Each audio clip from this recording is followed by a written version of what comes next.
And we're live for you, Left. Okay, great. So we will call the meeting to order at 6:11. Can I have an approval of the agenda? So moved. Okay, I'll take that as a so moved in a second. All in favor? Aye. Aye. Okay, opposed? Motion carries 5-0. So public comment, whoever gets to read those. Are Yes, they all related to a agenda item or not? no, these are not related to agenda items. So we're Okay. gonna, Dr. Senior is gonna read one and I'm gonna read the other. Okay. So I'm gonna start us off. Dear Superintendent Perez, Board President Brown, and trustees, my name is Deb McCampbell, and I teach second grade at Monte Vista Elementary School. Many of you I know and appreciate your hard work and dedication to our district. This year has been a whirlwind to say the least, but we teachers are making it work and our students are smiling each day. I am writing to ask the board to consider adopting the use of Zoom as an option for teachers and staff in our district. I have been comparing platforms since I now have experience with Google Meet and Zoom. I used Zoom last spring for 2.5 months, and I have used Google Meet this year for 6 weeks. I have been disappointed with what Google has said they would deliver and what has been provided to us. I have been hopeful that more options would become available and have been feeling let down and frustrated by Google.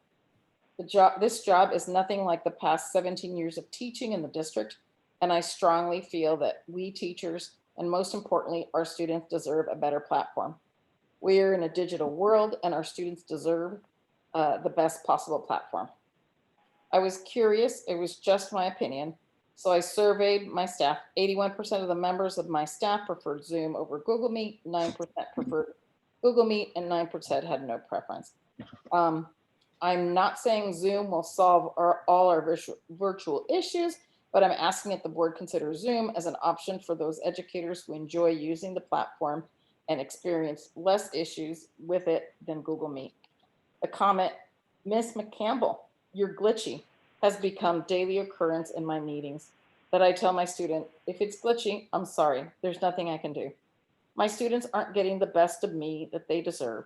The challenges that come with teaching virtually are endless. The platform we choose in CRPUSD should be superior for our educators and students. I appreciate Google Meet for what it is. However, I believe we educators should be given the option to choose what works for us to make our teaching better for our students and less stressful for our educators. I ask the board offer us the option of adopting Zoom. Thank you for your consideration.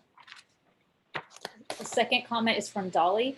Considering how often these trustees advocate for transparency, not showing their faces during public meetings lacks transparency. Trustees have the duty to show their faces to their constituents. Those are our public comments for item 3.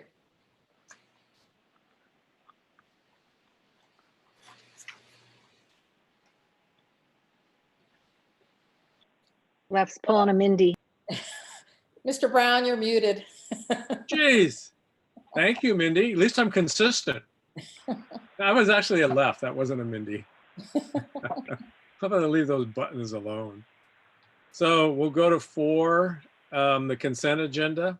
So can I have a motion to approve the consent agenda? So moved. So moved. Jinx. I'll take Jennifer as a second and or first and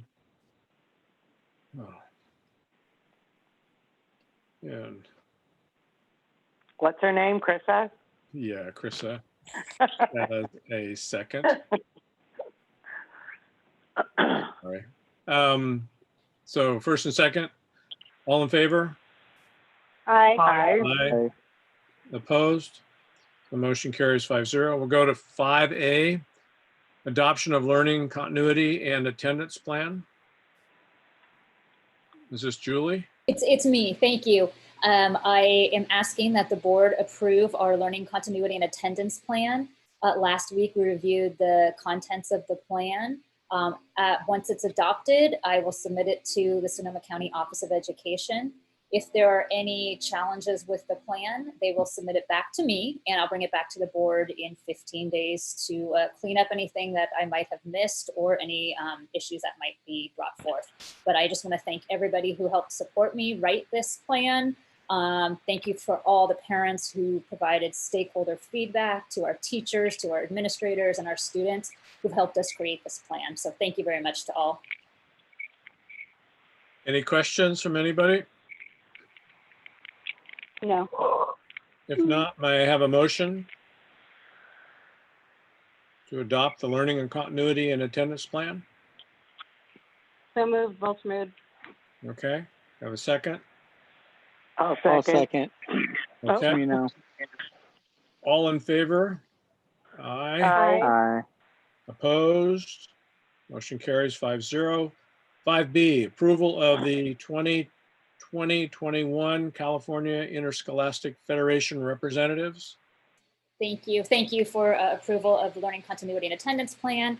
And we bring this to you every year. It is our folks who are representing us on the California Interscholastic Federation board. So any challenges or any issues that we have, these will be our representatives who will bring forth our concerns to CIF. So just a side question, is CIF kind of in limbo until we get back with active sports? Yes, they are reviewing issues. They've created a calendar right now. It is part of the on the reopening plan. The last page kind of details their game plan for what they're hoping for. I think, and I'll need to gather further information on this, but I think folks are just waiting to see how the year's going and how the pandemic unfolds. But there is a schedule. There is hope for sports in the future. So we're all keeping our fingers crossed. Okay. I Any think other- the website said something about March for spring, the CIF website. That's what I recall reading. They were shooting for March to be able to get back at it. Right, right. Okay. Well, it's kind of interesting though that you see college teams they're actually playing football. They're going to start playing football, and I don't know how they're going to follow the COVID thing, and I don't know if that's just revenue driven due to the big money in college, television sports. There's no big money at the high school level other than kids having a good time and and participating. But so, all right. Any other questions? Hearing none. Can I have a motion for the approval of the 2020-21 California Interscholastic Federation representatives? So moved, Bultz. Okay. Have a second? I'll second. Okay. All in favor? Aye. Aye. Aye. Motion opposed? Motion carries 5-0. Board Services 6A, Credo High School Charter Renewal Position Public Hearing. So we need to open that public hearing, correct? We first have some public comment before we open. Oh, we do the public hearing. comment first? Okay. The public comment doesn't come during the hearing? It can. Either way, it would be all right. Well, okay, let's do it during the public hearing, okay? So we're going to open the public hearing. So now we'll hear the public comments. Are they written, or I know we have a couple of people that are logged on. Why may I suggest that we read the public comment and then we let our speakers speak Okay, here? Okay. And Dr. Senior and I will alternate again. We have 8 public comments. okay. Okay. I'm going to begin. This comment is from Alex and Andy Reed. We are writing to support the Credo High School's charter renewal. Andy and I are parents of one Credo graduate currently enrolled at Bernard College and Columbia University, and one current Credo student junior. We joined the Credo community 5 years ago when searching for a high school for our oldest daughter. She was accepted at both Sonoma Academy and Credo. Our first choice was Sonoma Academy, strong academic program and high acceptance. But then we fell in love with Credo during their open house. The warmth of the community, the enthusiasm of the teachers, and Credo's holistic approach to education that reaches beyond academics to encompass passion, creativity, civic duty, social emotional learning, made Credo the best choice for our daughter. Over the years, our appreciation for Credo continues to grow. Credo's rigorous academic program and One Planet principles teach not only college prep knowledge, but also how to apply that knowledge to make our community a better place. Moreover, the attention given to students by the teachers helps the students achieve their very best, both personally and academically. With COVID and virtual learning, we searched for local and national schooling options to best match our second daughter's needs during this time. We again chose Credo. The reasons being not just Credo's academics and teachers' enthusiasm, but also now the administration's dedication to creating best COVID policies, teaching practices, and community engagement. We enthusiastically support Credo High School's charter renewal. For more details, please contact us directly. And it has the alexreed@me.com. The next comment is from Blair Kellison, parent of a sophomore and CEO of Traditional Medicinals Tea Company. My daughter's a sophomore at Credo High School. I work at the Traditional Medicinals Tea Company, whose offices are also located at SOMO. Prior to my daughter attending Credo, I would often cross paths with Chip Romer, the longtime executive director of Credo, at events in Sonoma County honoring socially and environmentally sustainable organizations like Credo and Traditional Medicinals. Credo and Traditional Medicinals share these same ethos. I was always impressed that a high school was incorporating social and environmental sustainability practices into their culture and curriculum.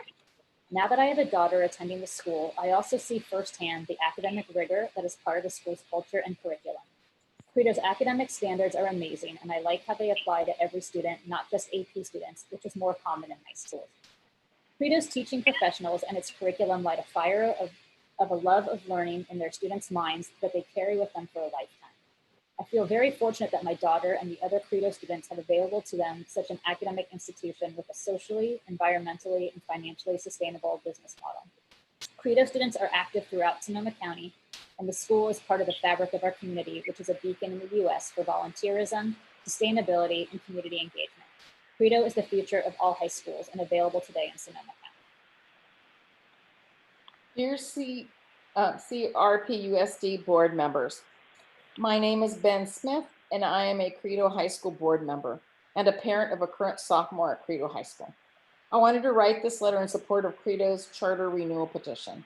Even though we continue to school from the city of Sonoma, our family appreciates the compelling opportunity that Credo brings to the academic choice in the North Bay. Credo is one of the very few free public charter high schools, with non-private high schools being so very limited in our area. We are attracted to Credo's Waldorf focus, rigorous US-oriented curriculum with a full complement of enrichment subjects. Our daughter is particularly appreciative of her opportunity to take Mandarin, visual arts, including painting and drawing, practical arts such as blacksmithing and woodworking, as well as the American music program that has been particularly rewarding to her even during COVID, and the current remote learning environment. As a parent, I have found administration and support staff have been proactive, responsive, hardworking, and dedicated. This has become even more apparent with the school's successful pilot to remote learning. As a board member, I believe that Credo shows it is on solid financial footing, has a sound educational program, and a highly successful academic program. We look forward to completing our daughter's education at Credo and enrolling our younger son when he reaches high school age. Thank you for your consideration, Ben Smith. The next comment is from Melissa Bingham. As the mother of a senior, junior, and freshman at Credo High School, I am addressing you today in support of Credo's charter renewal. In 2014, my family moved from Chicago, Illinois to Sonoma, California, specifically because of the charter Waldorf schools in the community. Part of our draw to the areas was that our children would be able to have a complete K-12 Waldorf education. Credo has exceeded all of our expectations of what a Waldorf and college prep high school should be in educating our three children. Credo's strong academic foundation, along with their dedication to arts and education of the whole child, have enabled my children to be well prepared to meet an uncertain world ahead of them. Credo has instilled in my children a love of learning and a compassion for their community. They would not be the creative, inquisitive, and intelligent people they are today if it weren't for Credo's mission and vision, their dedicated administration and teachers, and parent community. I 100% support the charter renewal of Credo High School and invite the CRPUSD renew the charter today. This comment is from Molly Bingham. As a senior at Credo High School, I am writing in support of Credo High School's charter renewal. Over my 4 years at Credo, I have had amazing opportunities to learn in an environment that is both rigorous and creative. My teachers have challenged and inspired me. I have had leadership opportunities that have taught me how to work with my classmates and prepares me for a future working with diverse and creative people. Credo has enabled me to learn, to create, make friends, play sports, lead clubs, organize events, and feel ready for a life after high school. Please renew their charter so that my siblings can have the same great education I have. Especially important while the county fights COVID and the corresponding issues that accompany the virus. Fundraising is important at Credo, and it is hard to fundraise when classes are remote. Secondarily, I want to alert the Board of Trustees to a conflict of interest as it pertains to 4 trustees. Leffler Brown, Krista Gillis, Tim Nahn, and Joe Cimino all accepted funds from the California Charter Schools Association advocates. Nahn has further accepted funds from Credo parents to pay off his FPPC $5,500 fine. As such, all 4 should recuse themselves from any vote on the Credo charter renewal. The next comment is from Lynn. It is a conflict of interest that these board members are voting on the charter school renewal that financially supported all of their campaigns. It is also fiscally irresponsible to vote to renew this charter and take on their financial obligations should they not be able to continue given the distance learning environment and the amount of fundraising Credo relies on. And the final comment is from Tiffany. Having this item on the agenda is laughable. Credo bought and paid for their renewal when they funded the campaigns of 4 of the 5 trustees. And that concludes the comments.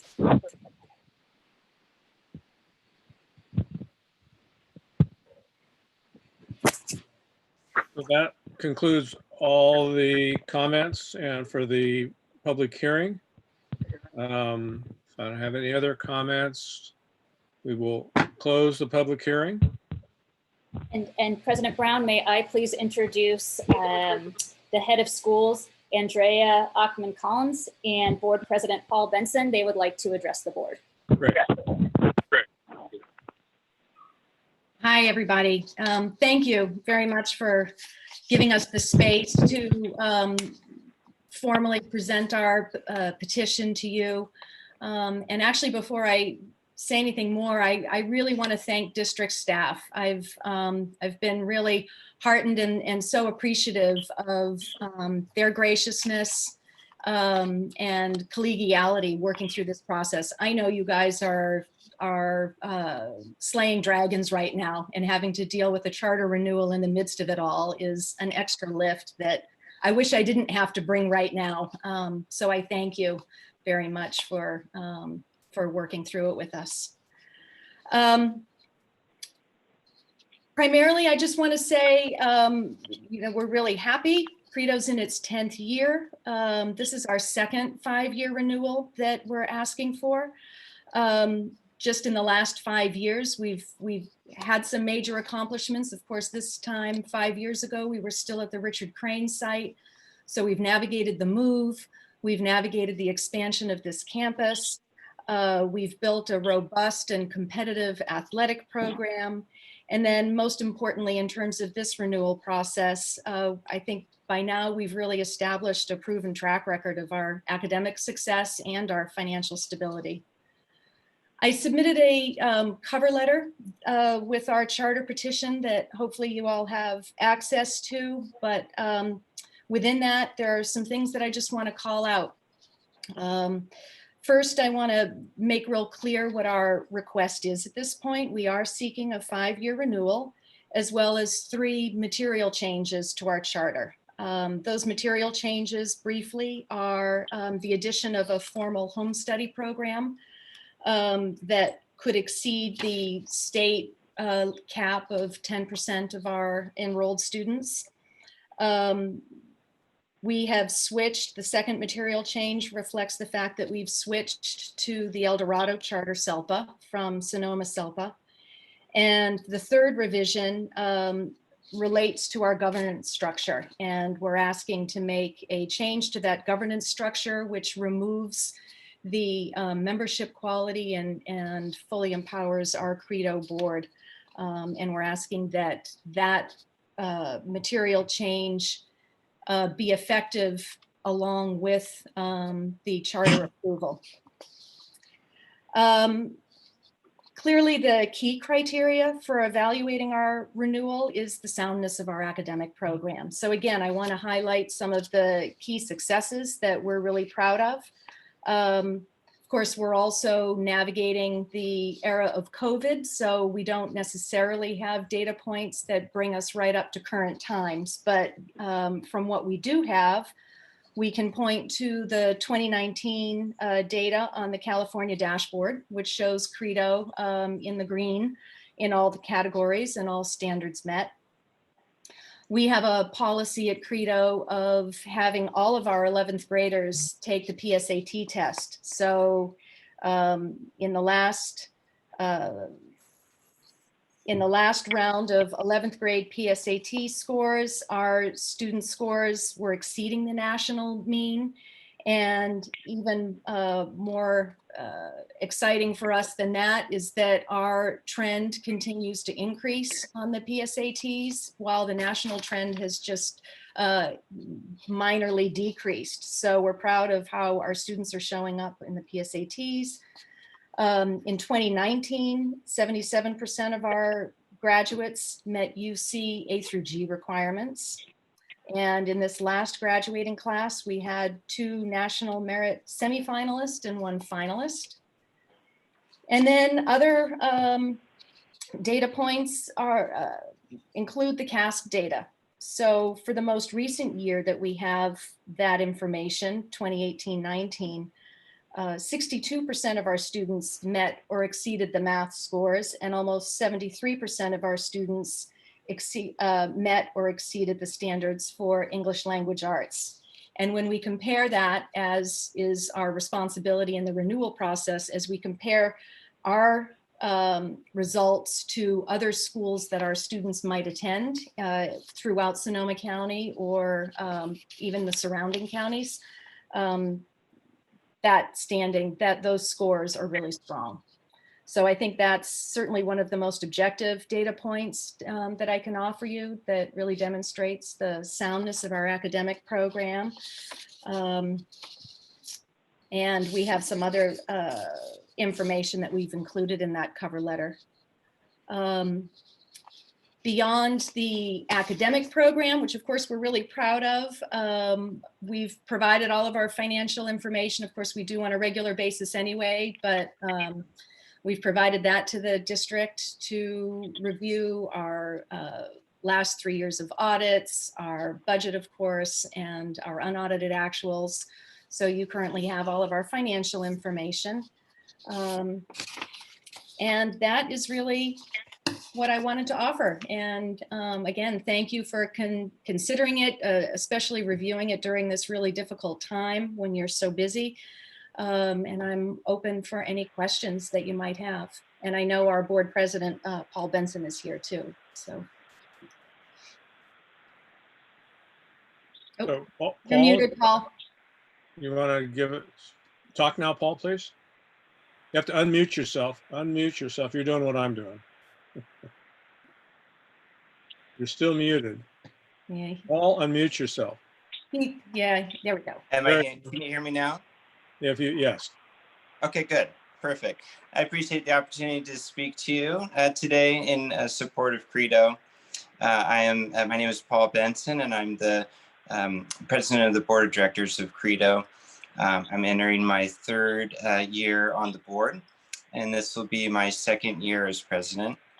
Prior to that, I served on the board of directors for Woodland Star Charter School in Sonoma.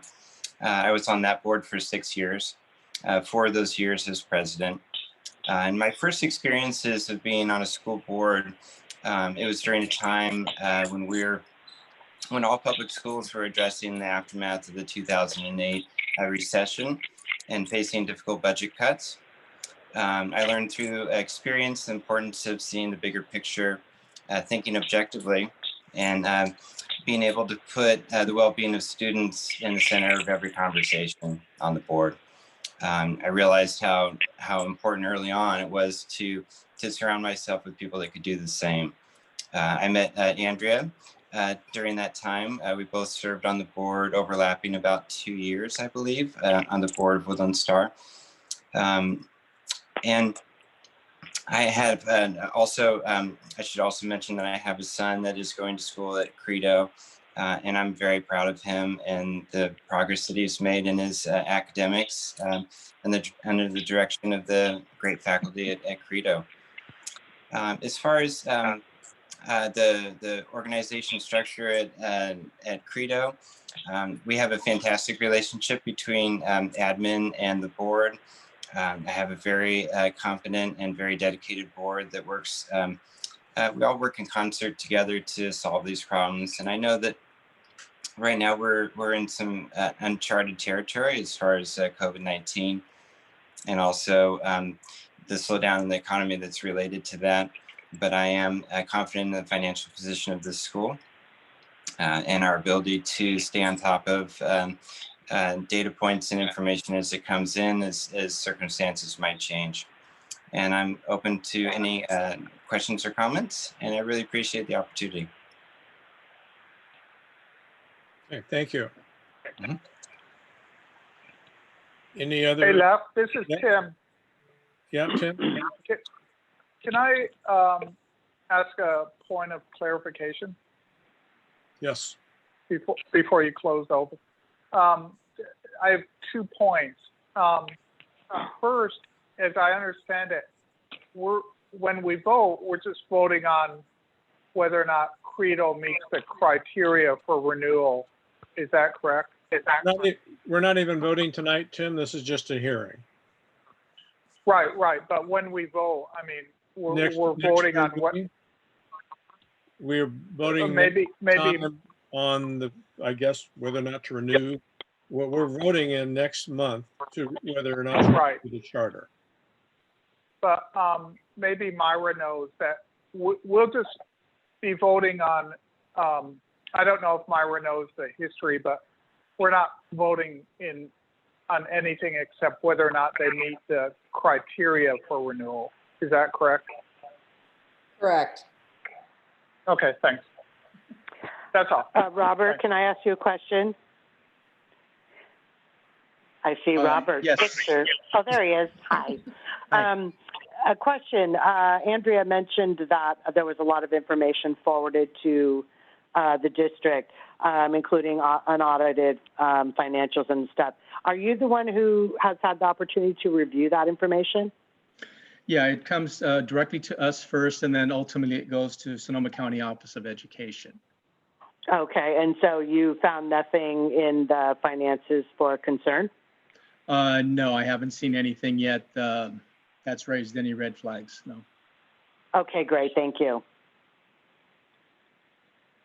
Okay, if I don't have any other questions, thank you, everybody. We will close the hearing. And then we move on to 6B, reopening schools discussion. And that would be me. It's all on you, Myra. Yes, it is. Anyway, thank you, President Brown and trustees. We are now updating you on where we are currently with reopening of schools. Let's go to the next slide. So we've had changing guidance throughout these months. We started with Stronger Together, a guidebook for safe reopening of California public schools, and that came from the California Department of Education. Then about mid-July, we had School Reopening Framework, which was provided from the Sonoma County Office of Education. So we've been looking at these documents, and as they get published, we have to kind of reframe our thinking in terms of what we're doing with regards to schools. On August 28th, we received a new plan or guidance. It's the Blueprint for a Safer Economy from Governor Newsom's office. So here's the state plan and the guidance there, which introduced the tiers, and I'm going to talk about a little bit later.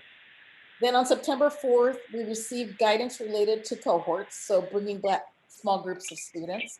And that came from the California Department of Public Health. And then also on September 11th, we were provided with some information about districts required to do contact tracing, as well as paying for COVID testing. You know, the challenge with this is that, you know, we do have health insurance, and I'll talk a little bit about those options. So these are the documents that have been guiding our work. So if you look at the blueprint for safer economy, we are in the purple level as of today, or this week, yesterday. We are currently at the purple level, which means we can provide distance learning, and we can bring back cohorts of students with a waiver that must be approved by the public health department, right? So that's where we're at. And what that means is, as you can see from this chart, we have more than 7 cases daily per 100,000, and the positivity rate is at least or around 8%, okay? And what I looked up I looked at the numbers, we basically are having in Sonoma County about approximately 53 cases per day are the daily cases that are coming up. And in Roanoke Park particular, we have 451 current cases of COVID. Next slide, please. So what are the protocols related to this tiered system? So the California Department of Public Health will assess the indicators weekly. So as I said, we're at the purple tier. As of September 21st, we've been there for several months, and a county must remain in a tier for a period of 2 weeks before they exit that tier, before being able to advance to a less restrictive tier. And if the county has the adjusted case rate in that tier assignment or testing positively measure are in 2 different tiers, we are automatically in the more restrictive tier. So I wanted to project out before we go into the options here. So let's say we enter into the red tier. So this is when we can actually provide a hybrid model. So let's say we entered, the soonest we can do that would be September 29th. So the soonest we could open, if you do 2 weeks out, would be the 13th of October. And then during this time, we'd have to negotiate with our labor partners to come up with a hybrid MOU. And then we would transition. And I believe, thinking about timelines and negotiating with our different groups, the earliest we would be able to open if we exited the purple tier next week would be October 19th. So anyway, so let me tell you a little bit about the options. We have option 1, which schools may open under county health waiver. And the waiver is only for grades TK through 6, and waiver is available to public, private, and charter schools. When the cases are 100,000 residents per below 100 cases. And currently we're at 53 cases, so we would be able to apply for that waiver. The requirements is we must provide evidence of consultation with our labor partners and our parent organizations. We have to publicize our elementary plan for reopening on our website. We'd have all public health criteria listed for hybrid and traditional opening need to be in place, and the waiver would need to be approved. So we'd have some steps there that we need to go through. So option 2 on the purple tier, which is our next slide, this is in-person learning and services to small cohorts of special needs students. The requirements are physical distancing, face masks, cleaning and other safety measures.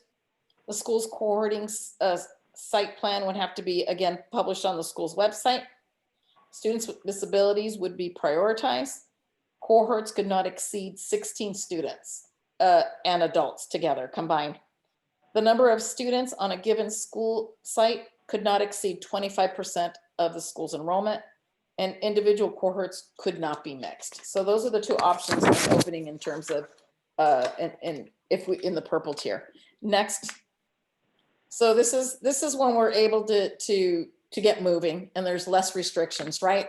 We don't have to get any waivers. So the red tier. So the hybrid model recommendation, again, 6 feet of social distancing on the classroom and playgrounds, face coverings for all staff. Currently, students grades 3 through 12 would have to wear a mask, and we would encourage students in TK through grade 2 to wear a mask. but it is not required at this point, according to the guidance documents. We'd have to have daily health screenings for students and staff. We would have to take everyone's temperature, possibly ask them a few questions if they've come in contact with COVID. In fact, when I had to go to the Sonoma County Office of Education last week, and they took my temperature and they asked me a series of questions before I could enter the building. So this is something that we would have to implement in our schools. We'd have to consider a single point of entry and a single point of exit to reduce the contamination. We would have to have enhanced cleaning and disinfection in between our cohort groups. And we'd also have to have isolation areas should we have someone that's showing any symptoms of COVID. So next slide. So here are some of the challenges. Contact tracing has become the responsibility of the school district, so we'd have to have a plan in place. And one of the things that's been recommended by our guiding documents is that staff testing is recommended every 2 months. So we'd have to divide our staff and, test, half of them and then another half and go and have this going on an ongoing basis. The challenges with this would be availability of testing. There are testing pop-up sites that have come up that are free of charge, and health insurance does cover COVID testing, but not every health insurance company is offering that. So you may have symptoms and they may say, no, we're not going to test you, stay home and self-quarantine. So that's some of the realities of that challenge. And we know we have asymptomatic students. When I looked at a website a few weeks ago, and this is probably still current, for every 10 students that we have in our schools, 1 would test positive for COVID. So that's currently the criteria. And RESIC does not offer liability coverage. It specifically includes communicable disease. So those are some of the challenges that we'd have to think about and consider should we open to hybrid. Next. So my recommendation is that we would stay on distance learning for the next 5 weeks, reassess the remainder of the first semester no later than the October 27th board meeting. And I think it's critical that we start now. So I'm currently working to identify dates so that we can work with our union partners to develop the hybrid MOU. This is going to take a lot of time and it's very detailed. So we'd have to look at the schedules. How are we going to disinfect? So how are we going to monitor symptoms? Anyway, so that detail would have to start sooner than later. It may take us 2 to 3 weeks. So I would want to do that. So we have a really solid MOU before we consider opening, and then continue to monitor the public health situation and what's happening throughout the community. And I did want to let you know that last week, Santa Rosa City Schools says they are closed through December and they will consider reopening in January. I'm hearing we're working obviously as a unit. So I'm hearing from other superintendents and there's a lot of talk about possibly closing through the holiday season, taking into consideration that flu season is upon us.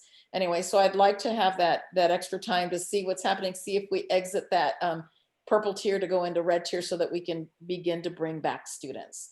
So that's my recommendation. I'd entertain any questions for the board. Should they have any? I'm wondering sorry, Tim. I'm wondering, Myra, who are we going to put in charge of this testing and tracing system?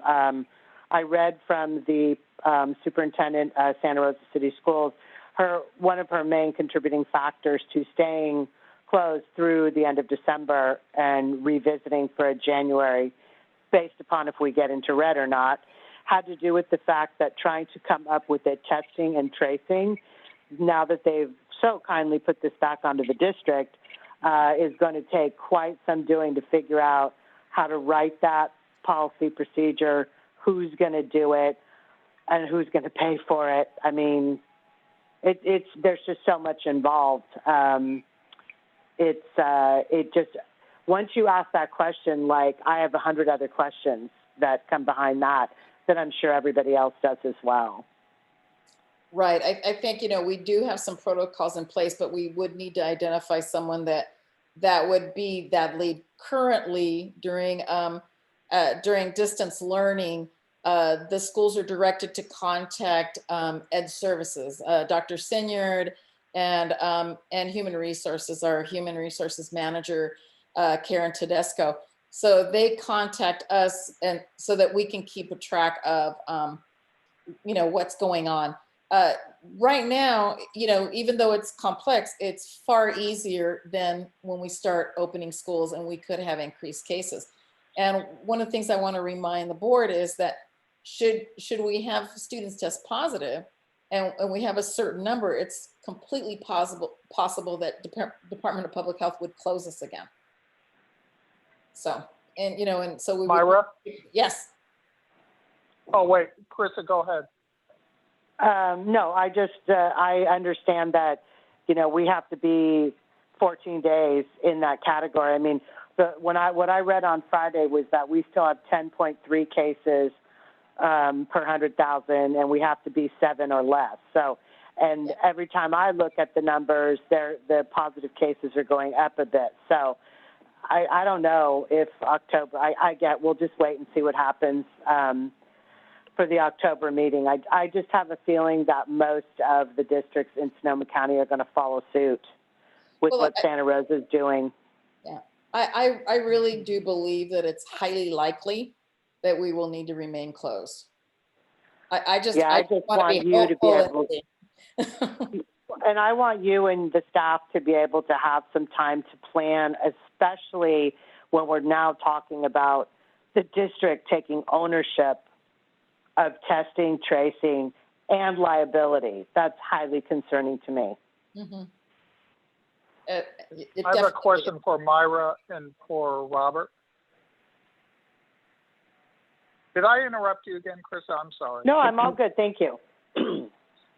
So first for Myra, I'll ask both questions. Myra, since this is a novel virus and scientists are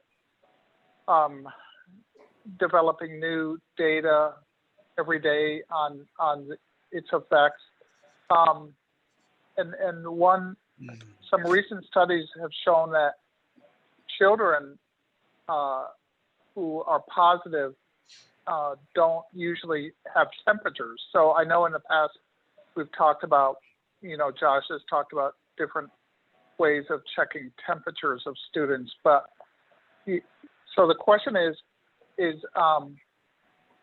SCO and the health officer taking into account new developments in scientific research that are showing new things that they are learning about the virus, like children not showing temperatures? And then for Robert, my question is, since I understand there's this one-time money that has to be used before the end of the calendar year, is there any way we can allocate money for testing and tracing, and can that money be used for personnel or just for equipment?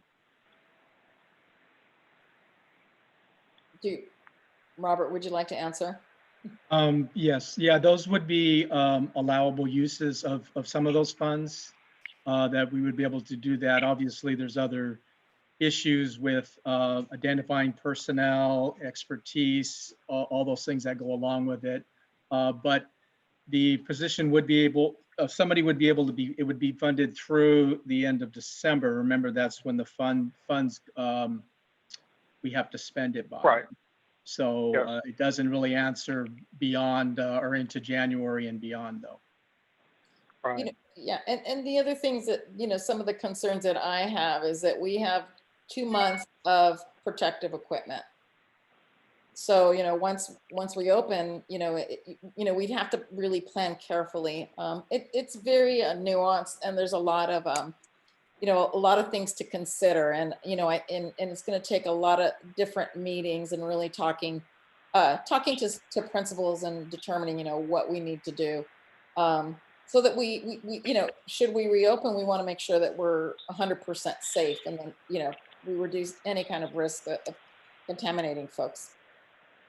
Right. And then, Myra, before you answer my question about new developments in research, I want to frame it in a broader context that as an educational institution, I think we have a more profound responsibility than, maybe other institutions to follow the science. And so following the science means following the changing science as new research turns up new things. And so I guess my broad question is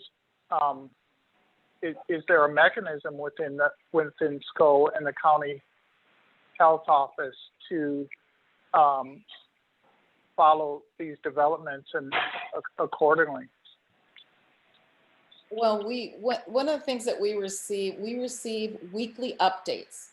So we really are current with the most science. Dr. Mace and Dr. Harrington meet weekly, and they provide us details. And as they get information, they provide us with new details about protocols and what we need to do.